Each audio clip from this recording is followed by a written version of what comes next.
Well, how y'all doing today? Hope y'all having a blessed day. So the other day, I made up a mess of chicken cutlets because there's just so much that you can do with them, right? And what I do is I use boneless, skinless chicken thighs, okay? And I leave those just the way they are. I don't pound them out or anything, but you can if you want to. And somebody asked, well, what's the recipe? Well, if you fry chicken, you pretty much have your own recipe. Now I use onion powder, garlic powder. I use black pepper. I use a sazon, which is a Spanish, Mexican, Puerto Rican seasoning salt. It does have annatto in it, which will color your food. Okay, I don't use table salt because this is salty enough. And what it does is I mix that right in the flour, and it will give your chicken a nice golden color. Okay, and you know, if you put any herbs in it, I would suggest you go with something a heartier dried herb, like an Italian seasoning mix, because something like parsley might burn or scorch while you're cooking it. So this is one of the things I'm doing with some of these cutlets here. I'm heating some of these back up, and if you're making a bigger batch, uh, you're gonna need a bigger bowl. This is the bowl I have. And I'm using Louisiana hot sauce, and I'm putting a little you could take it in there because I like it to have a little bite. And what I'm making is I'm taking some of these cutlets and I'm making what's called Nashville Hot Chicken.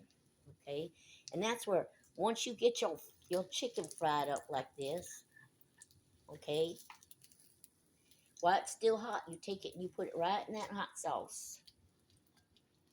And you toss that around. You let that sit in there a little bit while it's still hot.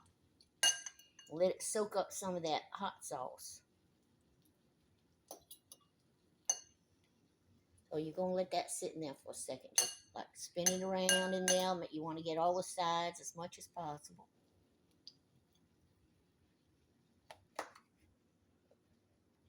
And this is very popular in Nashville. I lived in Tennessee. I lived in Smyrna, Tennessee.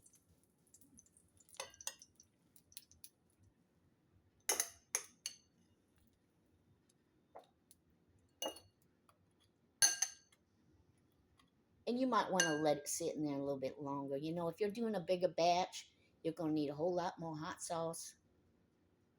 You can use the hot sauce you want to, whatever your favorite is. But if you start getting into the thicker hot sauces, you're going to want to thin it out a little bit. And I wouldn't use vinegar because they usually have enough vinegar in them already, and that's just going to be too much vinegar. You want to toss that around, let that coat and soak that up a little bit. All right. And of course, you still have the hot sauce. You can serve that on the side.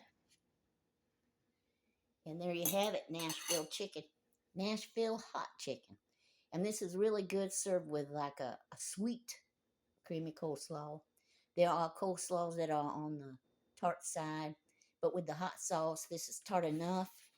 So you're really going to want to go with a sweet creamy coleslaw and maybe some French fries. So there it is, Nashville hot chicken. Just so much you can do with them cutlets once you get them made up. Y'all have a blessed day. Thanks for stopping in, for your thumbs up, for your comments, large or small. I appreciate them all.